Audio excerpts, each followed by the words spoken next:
Welcome to Follow the Action. This is the hottest show in the freaking galaxy because we got the best crew in the universe. And let's get right to it. He is my buddy of a long time ago, had another winning week on the PGA. He is Jonathan Coachman, the future of sports betting. Matt, representing the college kids, the greatest sports bettor alive, and there ain't nobody second, third, or fourth. He is fighting out of the city of brotherly love, out of Philadelphia, the Philly Godfather. And finally, but not finally, he's the main event. Joy Bagels, Joy Delicious, Joy Odessa. He got so many names. We got all kinds of things to call our man. We call him the best. So let's get right off and start with the best. Joy Odessa, couple title matches coming up this week in the UFC. What do you got for us? Well, one reason I don't like the rearview mirror things is because of what happened last week. Everybody knows I got to acknowledge Paul Felder gave an honest fight. Chris Lee gave it to him 48-47. I don't know what Chris Lee was looking at. I bet Felder, and I couldn't have scored it for Felder. Anyways, no rearview mirrors. That's why I told you what happened, Joe. I told you what happened. He heard that you were giving out, and he threw the fight because he wanted to, stump you again. He wanted to get at you one more time. He lost the fight on purpose. He did. I think he did. I don't take these things personal. I don't winning and losing. The Philly Godfather, what you're saying is Felder threw the fight on purpose just so Joey would lose the bet. Exactly. Wow. Wow. That is it's the word on the street, JBL. That's the word on the street. That's legendary. Don't you love it when somebody says, I'm not going to look in the rearview mirror, but, and then they look in the rearview mirror? But this is a rare time that I look in the rearview mirror. Like, I don't acknowledge the wins the week before. I don't get on the trumpet and toot my horn. But I got to, I had to look back. And, Paul Felder has been a thorn in my side for a while since that foot sweep incident. So I acknowledge it. There was a quote. My guys are under that bare knuckles and they're friends. And there was some kind of quote. He said something about, I'll fix that leg sweeping while they're. And that's all. Wow. I heard the same thing. He looked good. I don't want to fight Paul Felder. I don't want none of that. He did look good. I don't want none of that smoke. But we're living in the current time now. UFC 255, Las Vegas, Nevada. Fourth card in Vegas since we got back from Dubai. Davison Figueiredo. I've said his name 10 times. The first name, so I'd get it right, and I got it wrong. Davison Figueiredo. He's fighting Alex Perez here. Cody Garbrandt on the shelf. I think he hurt his elbow. I don't know what he did, but he's out. Alex Perez comes in, sort of a late replacement. Look, Figueiredo's not going to lose to him. He's 19-1 right now. And he's, it's easy for me to sit here and say, look, he's a 3-1 favorite. Okay. He just knocked the lights out of Joe Benavidez twice. The X and O it, if I want to coach Bagels it or Jonathan Coachman it, this is what I'll say. I'll say that if Perez throws those sloppy punches like he did against Formiga, he's not going to have a second chance with Figueiredo. Figueiredo's going to capitalize on that. I think Figueiredo's quicker. I think Figueiredo wins his fight 3-1. Sure, I don't want to say run out and lay 3-1 because you're looking for value, but Figueiredo wins the fight. Shevchenko, Valentina. She's the co-main event here. She's in against Jennifer Maia. I mean, you almost got to laugh. I don't think Maia's got a chance. I don't think she's better at anything. If Shevchenko injures herself in this fight, Maia might have a shot, but that's why she's a 13-1 favorite. Wow. Okay. Wow. Yeah, I mean, and look, I'm not a parlay guy. I don't say parlay people. I try to stay current. But if you took this Shevchenko and you put her with, say, on this card here, this Louis Cosi that's on the undercard, he's about a 4-1 favorite. 7-0. I don't like betting new guys, new to the UFC, fought on the Contender Series, but it's not a bad spot there. You end up, if you like Cosi at 4-1, just throw Shevchenko with it because it'll bring the number down. And again, I'm not saying to do that to reduce parlay number odds, but a lot of guys do that. It'll be 3-1.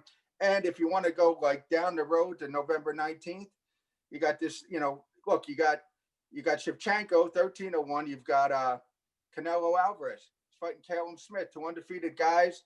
Well, December 19th, right? In December, right? December 19th, correct. Okay. Yeah, short-term investment. You know, I talked about the Mayweather. Look, Canelo's not going to lose to Callum Smith. This is Smith's third fight in the United States. I think his first two, fought the kid from France, and he fought another guy real quick wins. This is probably a cash out. He's probably getting a lot of money. And look, they gave Canelo rounds against Floyd, so you know that this Smith is not going to, this Smith is going to have to knock him out 2 times to win. So if you took Shevchenko and you threw it with Canelo, it would be you'd have minus 1,300, minus 650. So it would be 4-1 on your money. Get 25% back on your investment. Joey, let me ask. I got a quick question for you because I do a lot of work with Golden Boy and DAZN, and Canelo just left DAZN because they weren't going to pay him $35 million, and now Eddie Hearn somehow got this deal done, and they're going to fight back on DAZN on December 19th. But here's the thing: I think Canelo's people are telling him he's got to look more entertaining. You can't go out and have these 12-round decisions and then have somebody want to pay you $35 million. When you handicap a fighter, you look at something like that, knowing what Canelo could have to do. Does that change how you look at that fight coming up in a month? Well, I think Canelo is pretty financially sound. I mean, if Canelo doesn't look good and he doesn't make double the money that he should make in his next fight, it doesn't really matter. Canelo just wins fights, stays disciplined, wins fights. He lost to Floyd, but he's carrying the whole. I mean, he's got all of Mexico behind him. Joe, he learned a lot from that. I mean, what was he, 21 years old when he fought Floyd? Yeah, he was a kid. He become such a much better boxer, such a much better defensive fighter. He can beat you with so many different ways now, where back then he was still a little, wet behind the ears. And now, I mean, there's no one better in boxing, is there? No, I think he's pound for pound the best, right? Yeah. But here, he's right the there. problem is he can't sell his fights, guys, because he doesn't speak English fluently. And so he has to have a interpreter when he's speaking, but he can understand it. And you can't be a $30 million fighter in the United States unless you can do that and promote your own fights. How many fights? Can you imagine JBL? I hate putting him over, but can you imagine JBL being a world champion in the WWE if he didn't sell those fights to make people care? That's my issue with Canelo Alvarez. You got to sell the fights, and he can't do that. Period. Yeah, I mean, if you can sell Golovkin versus Alvarez, I mean, he's got that, he's got that Opie look. He's got that young, I don't know, I want to say Richie Cunningham kind of look about him. He don't even look Mexican. Is he Irish? He's Irish, right? No, he's Mexican. No, he's Mexican. I know he's from Mexico, but his ancestors, they were from Mexico. I would bet $1 million his ancestors were from there. You're probably Next right. week, we're having Charles Darwin on the show. Yeah, right. And we're going through everybody's genealogy. Yeah. Well, Coach, you're from Kansas. Yes. So we're going to go to you next because you're from Kansas. That makes a lot of sense. It makes a lot of sense. Have you ever been to Ireland, Coach? Yeah, I went there on many trips that you and I were on. We went to Ireland. Ireland? Yeah. That's where Hornswoggle's from. I had a good time, I heard. Anytime you match JBL with a country that all they do is drink, you may not see him again. That was kind of our motto. I love that. Our motto. That's right. Love the Irish, the Scottish. Coach, tell us what you got this week. You're 4-2 last week on the Masters. Incredible week. Another winning week. Yep. Your run continues. You're in Sea Island this week. A few COVID cases have popped up. What do you got for us this week? Yeah, we had Kramer Hickok, Henrik Norlander, and Bill Haas all tested positive for COVID. That now is really, when you think about it, it's an incredible number. Only 18 players since June 8th have tested positive for COVID for a sport that is not playing in a bubble. They've never played in a bubble. I think it's pretty cool that the players have been so professional to be able to stay back out on the PGA Tour. Quickly, let's look in the rearview mirror just for about 30 or 45 seconds because you got to give kudos to Dustin Johnson. You got to say first, I don't like to look in the rearview mirror and then look in the rearview mirror. Let me hit the rewind button. Okay. Now, normally I don't like to look in the rearview mirror, but there you go. We're going to look in the rearview mirror because Dustin Johnson, everything that we preach to people that watch the show or listen to the show is you only bet winners if A, you're doing it for fun, or you really see value in that guy. Dustin Johnson was below plus 1,000. I would never put money on him to win. Bryson DeChambeau was plus 600 on Thursday morning. If you bet on him, it's your own fault that you lost that money for him to win. But it was a good week. We had a good week in matchups. We hit our top 10 bet with John Rahm. I told you all, you hit 2 hole-in-ones on Monday and Tuesday, you're getting a top 10 pick for the week. and we hit that as well. So right now we continue on. And here's the thing, and I learned this from The Godfather, that the money you win from the Masters is just as green as the money you win from the RSM Classic in Sea Island. There's no difference. So we got to give the same effort and give the same effort on our picks. So this week, we've got five big picks for the people. So grab your papers. Five time. And here we go. Okay, now this is also one of those weeks there's not a ton of big names playing, so I really had to dig deep and get in to find the value. Thank you, Godfather. Now this guy, he is over 45 years old, but he recently won on the fall tour. He's having a resurgence in his career. So take Stuart Sink, -107 over the youngster out of Stanford, who hasn't played very well since stepping up to the PGA Tour, Maverick McNeely. Sink over McNeely. Then a guy who's really been trending in the right direction, Russell Henley. Love Henley this week. He's a ball striker. This track, by the way, if you don't like our bets, I always say it. Here's the kind of player you need to pick. A guy like Henley. Not super long, but a great ball striker. It's all about angles on this course. It's not about distance. So I'm taking Russell Henley over Matthew Fitzpatrick. Henley over Fitzpatrick. Now, bet number 3. This guy's really been trending up, but nobody talks about him. Sebastian Munoz, -106 over Joaquin Niemann. Now you say, Coach, Niemann was playing pretty good too. Well, he was before he just got COVID and missed the last 3 weeks on tour. He's going to be rusty as rusty gets. I don't think Niemann makes the cut. This bet wins after Friday. Bet number 4, Brian Harman. Little lefty. He's nice.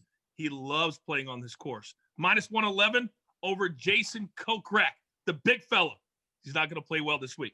And our final pick, you're going to have to lay a little bit more juice, -152, but take Russell Knox. He's a guy that's won on the PGA Tour before. He's playing well right now, especially in the fall. Take him over the guy I call the prototype from Australia, but not the prototype on this course, Cameron Davis.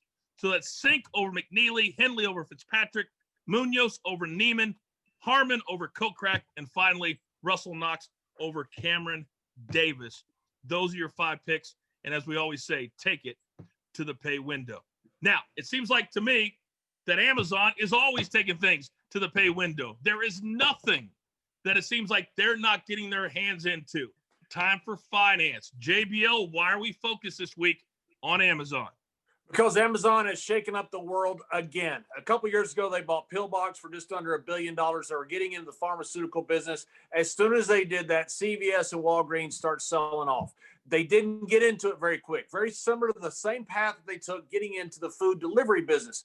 When they bought Whole Foods for about $13.5 billion, they weren't just buying into a grocery store. They were buying into distribution centers. So now they have this place, because like you look at Walmart. Walmart has distribution centers, their warehouses, their stores all over North America.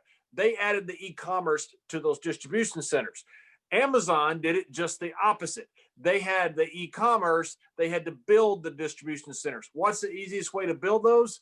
Buy a franchise, buy Whole Foods. That's why they did that to get into groceries. They did not ruin the grocery business like a lot of people said. They didn't knock out Kroger. They didn't knock out Giant. They didn't knock out Walmart. They took a big share, but they didn't absolutely dominate the business. They're not going to dominate pharmaceutical business either. They're getting into the pill delivery business. They're not going to do opioids, things that could be stolen, but they're getting into this. And what people are worried about is that they're going to kill things like CVS and Walgreens. CVS and Walgreens both have about 9,000 stores around the country. They're going to hurt Express Scripts. They're going to hurt GoodRx. Walmart is their big competitor. They've already got Walmart, these medical centers, these docs in a box. They're similar to Boyfriend in a box, but doc in a box all over the country. That's what CVS is doing. CVS bought Aetna, so they have the insurance company. Now, the insurance company tells you, don't go to your doctor. They're cutting the doctor out. Go to your local pharmacy. We're going to have the nurse there and the pharmacologist, the guy behind the counter. We're going to have him give you the prescriptions that you need. So that's how they vertically integrated, CVS did, to fight off Amazon. So here's the play. Amazon's a $1.5 trillion company. CVS is an $86 billion company. What makes sense for Amazon next? Buy CVS. By CVS, yes. Absolutely. Buy CVS or buy Walgreens. CVS is by far the better company. I'm not sure that they actually will going to get it done to buy them. You're going to have some antitrust, but it's a vertical integration, not a horizontal integration. That's not going to be a factor. But I think they probably make a play. And if they do, you cash out real quick. And if they don't, you've got a good vertical company in CVS right now trading at what it was 5 years ago. I think the play right here is to buy CVS on the future of where medicine is going, especially these docs in a box, as they call them, especially with a Biden presidency that's going to focus more on healthcare, getting healthcare to more people, which means people aren't going to doctors, they're going to pharmacies to get their care. I think you buy CVS here. Don't worry about Amazon being the 900-pound gorilla. Wow. Well, when you think about that, JBL, and you think about how everybody's going to move forward in so many different areas, do you think other companies, and I know I'm shooting this at you, off the top of your head, but other companies are going to be worried about somebody doing this, trying to scoop up a big giant in order to do an elevator type thing and plug somebody in there, like what Amazon looks like they're going to do with CVS? Absolutely. There's no doubt about it. Look at what they could potentially do to the pharmacy benefit managers, the PBMs. Everybody's got their money into the pill pocket. So you got the guys who make the pills. Then you got the distribution network. Then you got all the people that go around, usually pretty young girls that go around to doctors' offices and sell the pills, all kinds of different pills. Then you have your pharma's benefit managers. That's your guys that stand between the insurance company and the person who gets it. They negotiate the deal. There's no reason for PBMs to be there. Walmart negotiates directly with the pill manufacturer. You're going to take out a lot of this vertical problems that we have in the pill pocket that everybody has their hand in. You're going to take some of those hands out. That's good for pharmacy prices, good for prescription prices in the United States. It's also good for healthcare. You'll add a lot of transparency to it if this ends up going through in some way with CVS, or if it just is standalone with Amazon. Oh, I love it. I can't wait for this to happen because, I used to, at JBL in our world, pills were a big big thing back in 2005. Not anymore, but back in 2005.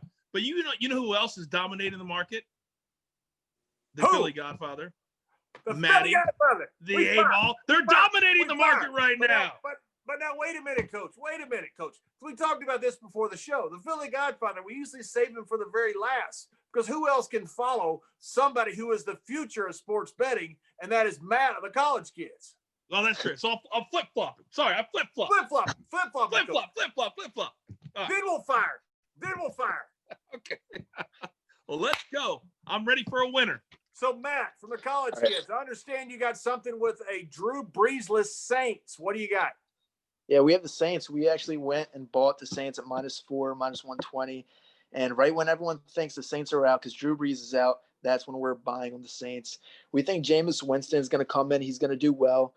Last year against the Falcons, he was able to put up 35, tore them apart, threw for over 330 yards, 3 touchdowns. And now he's on the Saints this year. We're looking at how he has the best offensive line maybe he's ever had, the 4th best pass blocking offensive line in the whole league with the Saints this year. He went this offseason and got his eyes corrected. He needed LASIK surgery. He couldn't see well. He got that done. And now he has weapons like Kamara, who's been an all-star back in the backfield. He has Michael Thomas coming back from injury. And I think Sean Payton provides a perfect opportunity, along with Drew Brees studying under him, to be able to reduce the amount of interceptions and get him in the right position to win. Because we all know he has talent. He's able to put up all these yards, all these touchdowns. But the problem is the interceptions. He throws too many, he makes these boneheaded plays sometimes, trying to force it. And I think he's going to be able to utilize his skill set the most under these two guys. And we're looking last year when Drew Brees went out, Teddy Bridgewater came in and played just well. He went 5-1, and he did awesome. I think we're going to see the same thing happen here with Jameis Winston. Last year, Jameis Winston was able to tear up Atlanta, and they had the 21st best pass defense in the league. This year, they're even worse. They're at 28th. If he can't complete a good game this week, then Jameis Winston might not be here for a long time in the NFL. Mm-hmm. But Was I believe Jameis he will. Winston, did they fix his color blindness? Because what he did was he was throwing to the wrong color jersey. he was throwing to Might be the wrong. true. He was throwing to the wrong team. So were they able to fix his color blindness as well? Because that's been Jameis Winston's problem here. He's terrific talent. He's an incredible quarterback. Got all the tools in the world, just throwing the ball to the wrong guys. 30 interceptions last year. It's a lot of interceptions. You know the nice thing to back Right. up your pick is when you really look at the Saints team is even though they're not going to hand the keys to Taysom Hill, if Jameis Winston is the shits in the first half this coming weekend, I could easily see them handing it to Taysom Hill for the second half and not having a follow-up at all. I like this guy. I just don't know what he's going to look like playing full-time quarterback, which is probably why they're not handing him the ball right now. Yeah, and not that it matters what I think, but I love what Matt has here because I think that Jameis Winston is going to play well. He's played incredibly well at times. It's just over the course of a season, as the Philly Godfather just said, he throws a lot of picks, and that's been his problem. And I That's think Sean Payton's going to be able to control and put him in the right situation with the right playbook and put him in the right mindset to complete a great game this week. Hey, before we start, no one's talking about it, but Jameis Winston already gave the Saints 2 wins on the year when they played Tampa Bay, and having that playbook and having people over there on that Tampa Bay team giving them a bunch of information. Because the last time they played Tampa Bay, their defense, it looked like they knew every play was before it even happened. It looked like they just knew every. Yeah, Exactly seemed like he right. knew them very well. He Yeah. also knows Atlanta. He's versed them so many times in his career being in the same division. I think that's a big advantage for him coming up this week. It's a great thing, Steve, when you watch the waiver wire because you see a team playing another team coming up a big rivalry. You all of a sudden you see some free agent get picked up for a week or two that happens to be on the team you're playing this week. Yeah, and I called that last game the playbook game because the Saints just destroyed Tampa Bay, and I'm hoping that they meet up in the playoffs because that's not going to happen again, and I'll be all over Tampa Bay in the playoffs. Well, Philly Godfather, I understand you got something with my Dallas Cowboys who so far this year could not win either side of an intra-squad scrimmage. So what have you got with my Dallas Cowboys this week? Yeah, not to look in a rearview mirror, but when the Vikings were 1-5, I came on the show, and I told you guys to bet them on the money line against the Packers, take the points first half, full game. And I said this was a team that's going to have some value moving forward because they were much better than that record indicated. And they were, big dogs, so we bet them, and they covered against Green Bay. And then last week I gave them out -2.5 against the Bears, had some value. They won again. And as always, we put our money where our mouth is on follow the action. This week, though, I kind of like the price on the dog. I like the price on your Cowboys, John. I think this line's too high. Now the shoe's on the other foot. Minnesota's a big favorite. I'm taking the Cowboys coming off the bye here, plus 7.5 points. Andy Dalton's back. For the Cowboys, that should help a little bit. Short week for the Vikings after a grueling, tough win against this Bears team. And we talked about in the past how teams perform after playing, that tough Bears defense. They usually don't come out at an optimum level the following week.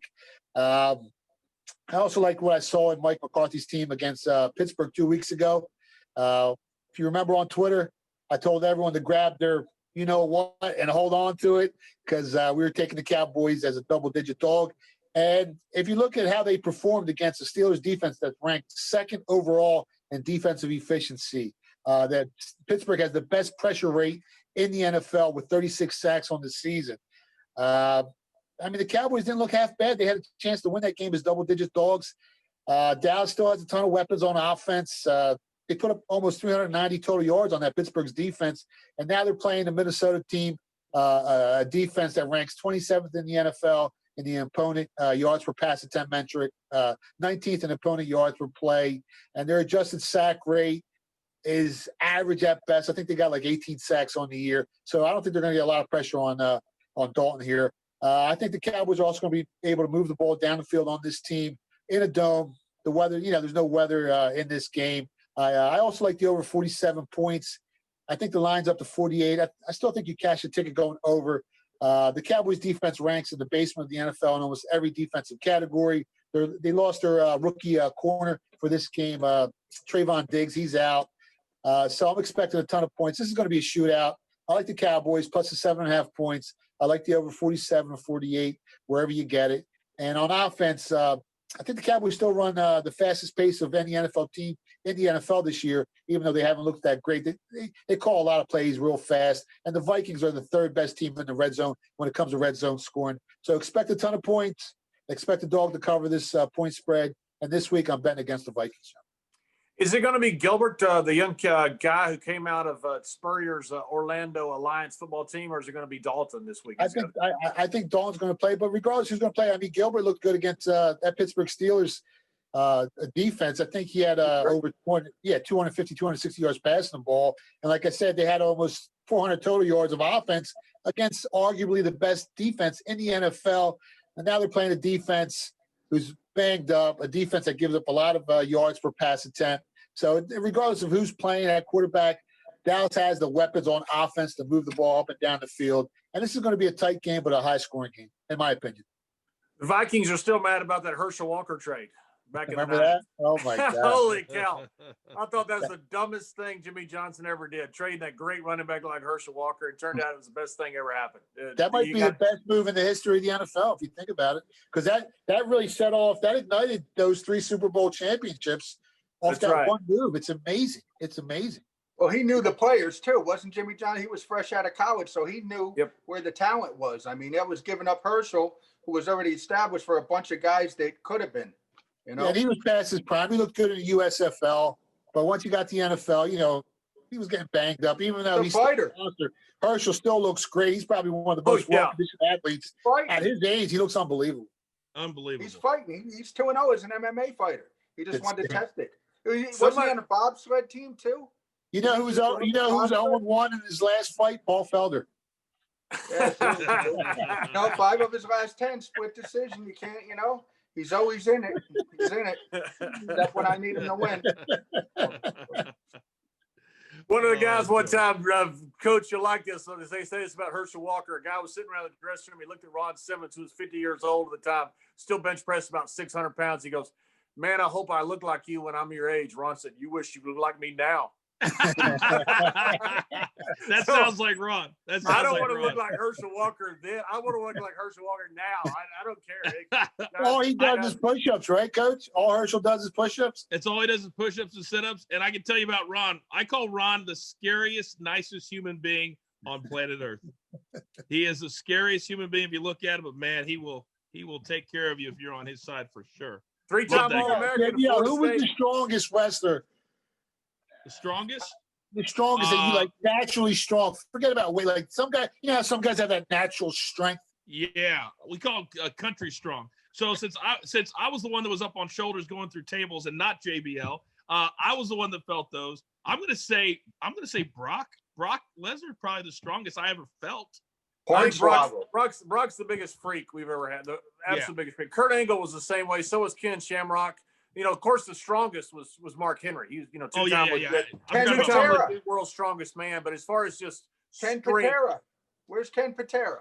You had Ken Patera, you had Kazmaier, you had Ted Arcidi. You had a lot of guys. Jeep Swenson, who had the world's largest arms at one time. Ted Arcidi was the first guy to bench press 700 pounds. Beat Ken Lane for that record back in the mid-'90s, bench 705. A lot of strong guys have come through there. And Coach. Well, what about Don Morocco? What about Don Morocco with those traps? Oh, Morocco was legit, an absolute freak. He still looks like that. I saw Don Morocco when I was a kid at the Mid-Hudson Civic Center, and he must have been so. I look back at it now. The fans were booing him and everything. He must have been.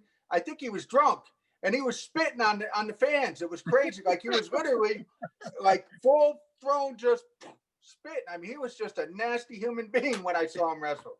I was like 13 years old or something, maybe younger than that, maybe 10. You get the same reaction from Felder, though, don't you? The reason Johnny's laughing right now is every wrestling story that we've ever heard from somebody starts with, I was at the Cape Cod Arena, I was at the Mid-Hudson Civic Center, I was at Nassau Coliseum. It's always one of those old-ass buildings that either isn't still standing or is barely standing at this point. 48th and Market Street in Philadelphia. It was at the arena. That's Yeah. cool. Yeah. Awesome. Awesome. The old Capitol Wrestling Center in downtown D.C. That's That right. was where Vince McMahon Sr. started, and then Vince McMahon Jr. ran. It was absolutely in the middle of the hood. The old Miami Arena used to be in the middle of the hood. George Animal Steel once pulled Oh, the guy my into his God. car that tried to jack his car. You Really? remember- They're trying to watch John, your who windows. was the guy that had the silver dollars in his like elbow sleeve, and it came out one time, and they called him? You remember that guy? Stan Hansen. Stan Hansen. That's who it Stan was. Hansen, yeah. He broke San Martino's neck. He had all kinds of people trying to kill him. Stan Yeah. Hansen made a fortune off that. Through the clothesline, he had all the coins in his I remember that. elbow pad, yeah. Stan the Lariat Hansen. Lariato! Wasn't As they George used to Steele yell in a Japan. math teacher? George Animal Steele, wasn't he a math He teacher? was and a high school football coach. Wow. That's crazy. That's just Yeah. crazy. Well, there you have it, guys. There is a wrap up of Follow the Action. You got our UFC, you got our golf picks, you got our NFL, you got the absolute best in the world. For Jonathan Coachman, for Matt, representing the college kids, the best in the world. Steve Maltepe is the Philly Godfather, and Mr. Joy Odessa. I'm John Layfield. Thanks for joining us. Bonus time. Kansas City Chiefs -6.5. Bonus! I love bonuses. We got a bonus in, Coach. Let's go. I already played it because I'm a VIP member, bitches.